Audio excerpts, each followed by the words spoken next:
Cumprimento a todos com a paz do Senhor, né? Aqui mais um vídeo aqui, trazendo mais um estudo, né? Da palavra de Deus, trazendo mais um estudo aqui da palavra do Senhor, nessa quarta-feira, né? Aqui em São Paulo, em Campinas, uma quarta-feira, graças a Deus, completando aqui mais um ano de vida, 42 anos, graças a Deus, né? 25 anos atrás eu aceitei Jesus, né? Em 1998 eu aceitei Jesus como meu Salvador. Então 25 anos aí que eu conheci Jesus, que eu nasci de novo, né? Nova criatura, e graças a Deus até aqui o Senhor me ajudou. E muitas pelejas, muitas batalhas, muitos livramentos, graças a Deus. E o Senhor tem nos guardado, tem livrado todo o mal, né? Amém. Também tive várias passagens aí também, né? Tesoureiro, vice-dirigente, dirigente de igrejas, no Pará, Maranhão, enfim, graças a Deus aí, graças ao Senhor Jesus, nós estamos aqui, né? Vivo, graças a Deus, que o Senhor nos ajudou, né? O Senhor pelejou por nós, nos ajudou, amém. Vou trazer hoje o primeiro vídeo aqui a divisão clássica da teologia, né? Divisão clássica da teologia. É o primeiro vídeo. Vou falar sobre exegética e exegese, né? Vou falar sobre exegese, vou falar também sobre o que significa essa palavra exegese, né? Vou estar falando sobre isso. Então vamos começar aqui a primeira parte do vídeo, né? Sobre exegética e exegese, né? Vamos falar divisão clássica da teologia, a arte de tratar diretamente sobre a divisão da teologia. É importante destacar que a mesma pode ser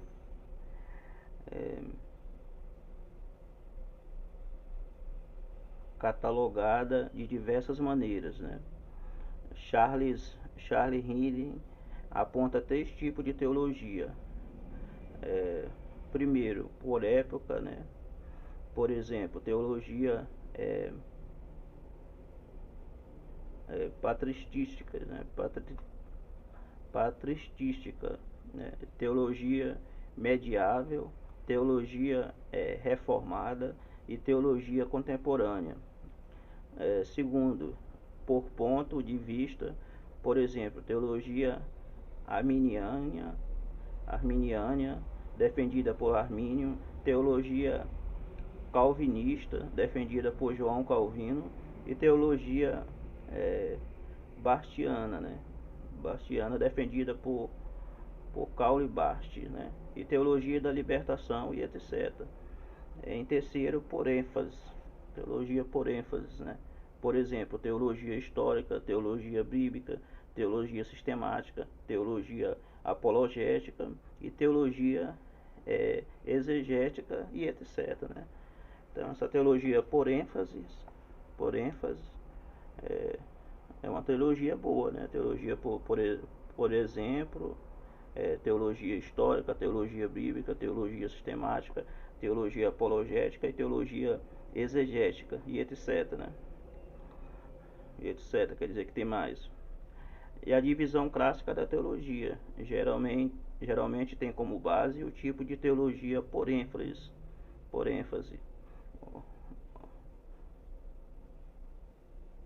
objetivando organizar os assuntos para facilitar seu estudo e sua compreensão.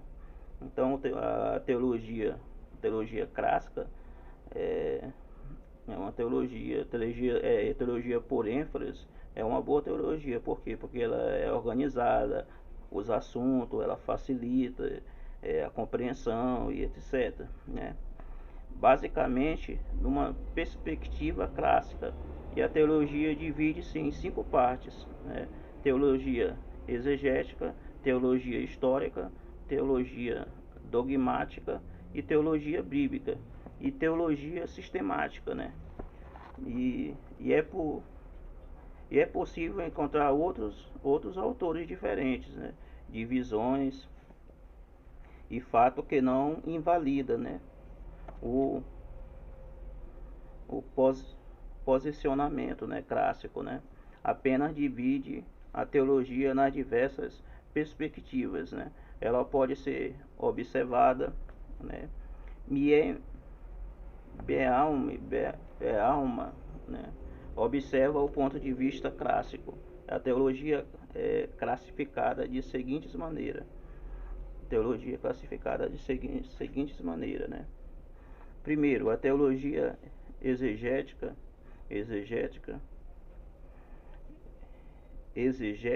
vem da palavra grega que significa sacar ou extrair, né, a verdade, né? Procura descobrir o verdadeiro significado das escrituras, né? Um conhecimento das línguas originais nas quais foram escritas as escrituras,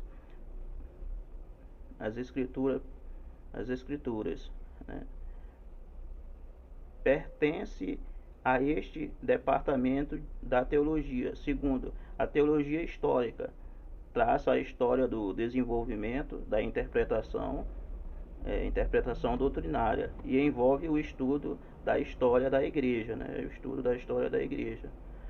Terceiro, a teologia dogmática é o estudo das verdades fundamentais da fé, como se nos apresentam nos credos da igreja.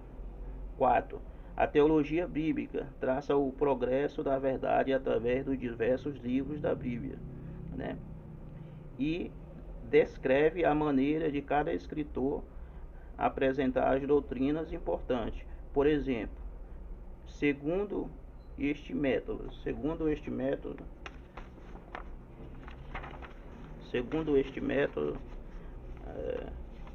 ao estudar a doutrina da expiação, estuda-se a maneira como determinado assunto foi tratado nas diversas sessões bíblicas. No livro de Atos, nas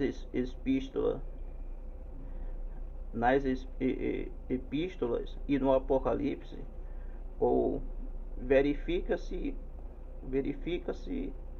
verifique-se-á o que Cristo, Paulo, Pedro ou João disseram acerca do assunto, ou descobre-se que cada livro ou seção das Escrituras ensinou concernente às doutrinas de Deus, né, de Cristo, e da expiação e da salvação e de outras. 5. A teologia sistemática, nesse ramo de estudo, os ensinos bíblicos concernentes a Deus e ao homem são agrupados em tópicos de acordo com um sistema definido, né? Por exemplo, as escrituras relacionadas à natureza e à obra de Cristo são classificadas sob o título que se chama Doutrina de Cristo, né? Doutrina de Cristo. Então esse é o título, Doutrina de Cristo, né? E a teologia exegética é uma das mais corretas ou mais certas, né? Do meu ponto de vista, né? A teologia exegética busca o verdadeiro significado das escrituras. Esse termo vem do grego, que eis, fora, e agei, guiar, ou seja, liderar ou explicar. Champre destaca que a palavra portuguesa exegese é usada para indicar narrativa, tradução ou interpretação dentro do contexto teológico, né? Então, o exegese é usada para indicar narrativa, para narrar. tradução ou interpretação dentro do contexto teológico, né? A ênfase recai sobre a interpretação de modos formais de explicação que pode ser aplicado em algum contexto, a fim de se compreender o seu sentido, né?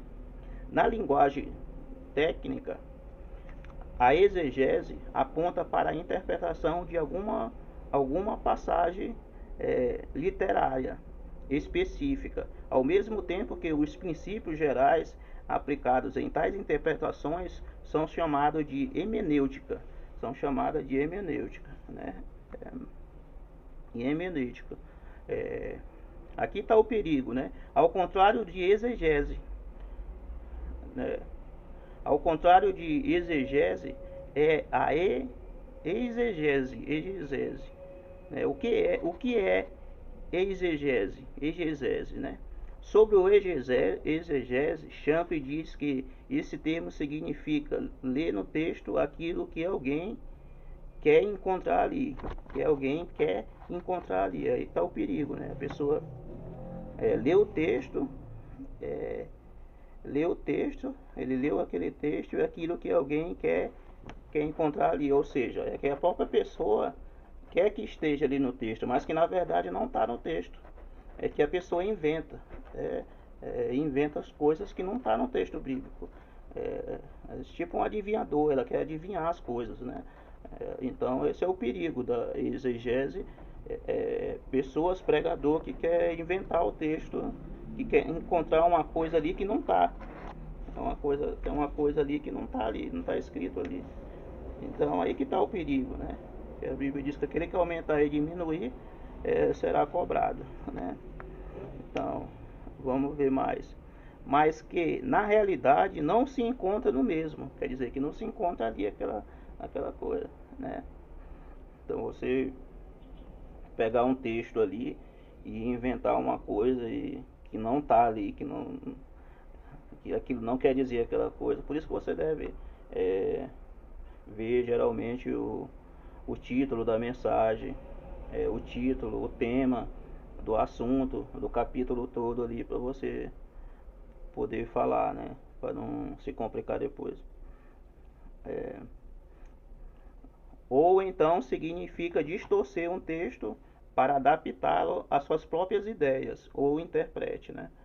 Então esse é o perigo, significa distorcer o texto para adaptá-lo às suas próprias ideias e do interprete, quer dizer, da pessoa que está lendo ali. Então ela interpreta do jeito dela, do jeito que ela não busca conhecimento, não busca pesquisar, não busca se aprofundar no assunto para depois falar, não, ela vai falando aquilo que passa na sua mente, na sua cabeça, aquilo que está no seu coração, que está na sua mente. É aí que está o perigo, você pegar a palavra de Deus e falar aquilo que você acha, você não tem certeza se realmente é aquilo mesmo. Então aí que está o perigo. Então aqui, portanto, o quanto a exegese é séria, né? A exegese é séria. A exegese não passa de uma bula, a maioria das pessoas que se envolve na exegese também pratica alguma exegese, né?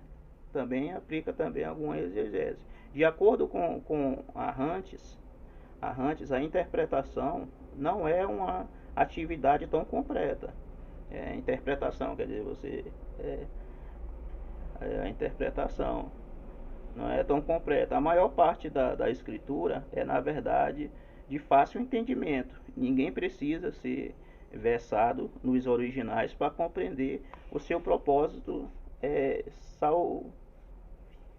salvífico, né? Salvífico. Sua mensagem é basicamente simples. Todo aquele que dela se aproxima pode ser educado na justiça, né? Contudo, existem certas partes que não são de tão fácil compreensão, sendo de suma importância que o intérprete, leitor, tenha algumas qualificações. Qualificações quer dizer que a Bíblia ela é fácil de pregar, ela é fácil de a pessoa manusear, de pregar, é fácil. Mas também tem umas partes bíblicas que é difícil de interpretação. Interpretação exige um certos estudos, qualificação, um conhecimento, existe umas coisas de conhecimento. É a mesma coisa de um advogado, de um juiz, para ele coisar uma causa, ele estudou para falar do assunto, um médico, ele não está ali à toa, ele estudou para fazer aquela função ali de médico. Então o pregador também é a mesma coisa, ele tem que estar qualificado para poder falar, né?